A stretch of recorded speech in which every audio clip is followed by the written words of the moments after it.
চাঁপাইনবাবগঞ্জে সাংবাদিকদের উপর সন্ত্রাসী হামলার প্রতিবাদ সভা অনুষ্ঠিত হয়েছে। সিএটিভি নিউজে সবাইকে স্বাগত জানিয়ে সাথে আছি আমি লাবণ্য ইসলাম রানী। বিস্তারিত দেখুন ভিডিও চিত্রে। বুধবার 6 মে বেলা 11টার সময় শিবগঞ্জ ডাকবাংলোর সামনে শিবগঞ্জের সাংবাদিক সমাজের ব্যানারে এ কর্মসূচি পালিত হয়। চাঁপাইনবাবগঞ্জে কর্মরত চ্যানেল ওয়ানের জেলা প্রতিনিধি তারেক রহমান ও মাই টিভি জেলা প্রতিনিধি তারেক আজিজের উপর হামলার ঘটনায় সাংবাদিকরা তীব্র নিন্দা প্রকাশ করেন। প্রতিবাদ সভায় বক্তারা বলেন, পেশাগত দায়িত্ব পালনকালে সাংবাদিকদের উপর হামলা স্বাধীন গণমাধ্যমের উপর সরাসরি আঘাত। নয়া দিগন্ত পত্রিকার প্রতিনিধি মোহাম্মদ জালাল উদ্দিনের সভাপতিত্বে ও খোলা কাগজ পত্রিকার প্রতিনিধি মামুনুর রশিদের সঞ্চালনায় বক্তব্য রাখেন স্থানীয় বিভিন্ন গণমাধ্যম কর্মীরা। বক্তারা অবিলম্বে হামলাকারীদের গ্রেফতার ও দৃষ্টান্তমূলক শাস্তির দাবি জানান।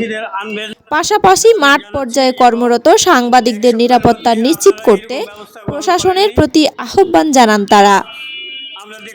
এ সময় জেলার বিভিন্ন প্রিন্ট, ইলেকট্রনিক ও অনলাইন মিডিয়ার সাংবাদিকরা উপস্থিত থেকে ঘটনার প্রতিবাদ প্রকাশ করেন।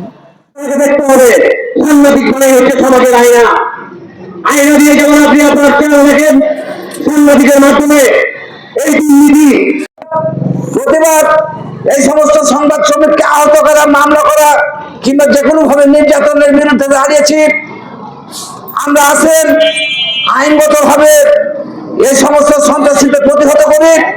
এখনই যদি প্রতিহত না করেন আগামী দিনে আমাদের ভবিষ্যৎ অন্ধকার। মাইক আজকে হাতে ধরেছি, কথা বলার ভাষা নেই। একটি কথা হয়তো বলতে হবে, কতই রক্ত ঝরলে সাংবাদিক নির্যাতনের হাত থেকে রক্ষা পাবে। প্রতিবারই যখন দাঁড়াই মিথ্যা আশ্বাসে আমরা ব্যানার গুটিয়ে নিই। এমনও হতে পারে কিছু সময় রাতের আধারেও অনেক সময় অনেক কিছু হয়ে যায়। কিন্তু আমি অনুরোধ করব, আমরা যারা সাংবাদিক সমাজের সহকর্মীবৃন্দ আছি আমাদের মধ্যে ঐক্যবদ্ধতা থাকা অতীব জরুরি। আজকে যদি আমি অর্থাৎ তারেক রহমান বা তারেক আজিজ আহত হয়, কাউকে আপনি বা আমি আহত হব না এটার কোনো গ্যারান্টি নাই।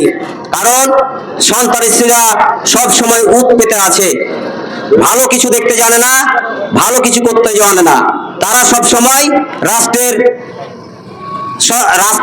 সব সময় ক্ষতিগ্রস্ত করেন। তাই আমি একটি কথা পরিষ্কার করে বলতে চাই, প্রশাসন আপনাদের হাত অনেক লম্বা, কিন্তু একটা জিনিস আপনারা মনে রাখবেন, একটি বাড়ি বা ঘর তৈরি করতে যেমন চারটি খুঁটি প্রয়োজন, ঠিক তেমনই ভাবে আমরা হলাম আপনার একটি খুঁটি। আপনারা যদি সেই খুঁটি মনে না করেন, আপনাদের ওই ঘর সঠিকভাবে স্থাপন করা সম্ভব হবে না। এই রাষ্ট্রের চতুর্থ স্তম্ভ সেটি হলাম 1 নম্বরে বলা যায় আমরা।